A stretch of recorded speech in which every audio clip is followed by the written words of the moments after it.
एक नौकरी का सपना है, एक एग्जाम, और फिर एक अनाउंसमेंट।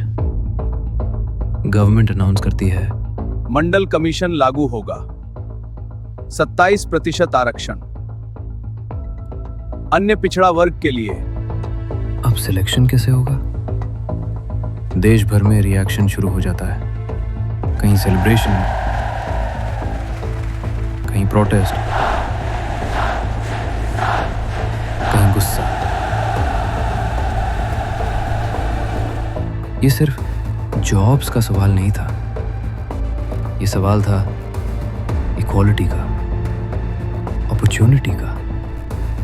इसी डिसीजन को चैलेंज किया जाता है सुप्रीम कोर्ट में, और यहीं से शुरू होती है Indra Sahni versus union of India 1992। पर सवाल नया नहीं था, संविधान पहले से कहता है। Article 14 equality, article 16 equal opportunities in jobs.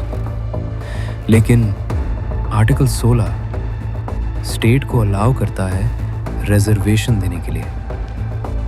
तो सवाल ये था, क्या रिजर्वेशन इक्वालिटी को तोड़ता है या इक्वालिटी को अचीव करने का तरीका है? सुप्रीम कोर्ट, 9 जजेस की बेंच, आर्ग्यूमेंट शुरू होते हैं। माय लॉर्ड्स, इक्वालिटी का मतलब सबको सेम ट्रीट करना नहीं, बल्कि अनइक्वल को इक्वल बनाना है।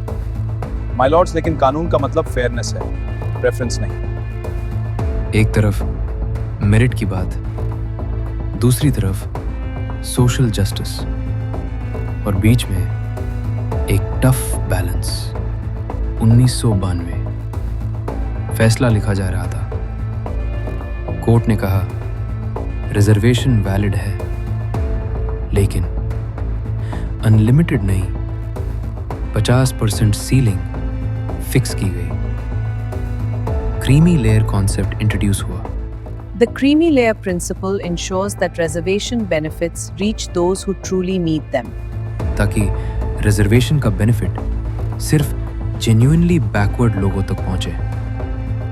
और कोर्ट ने कहा प्रमोशन में रिजर्वेशन अलाउड नहीं होगा। Reservation cannot destroy equality.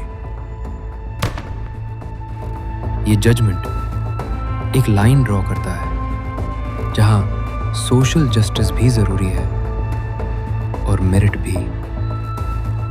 Indra Sahni case 1992, जहां डिफाइन हुआ कि इक्वालिटी का मतलब सेम ट्रीटमेंट नहीं, फेयर ट्रीटमेंट है।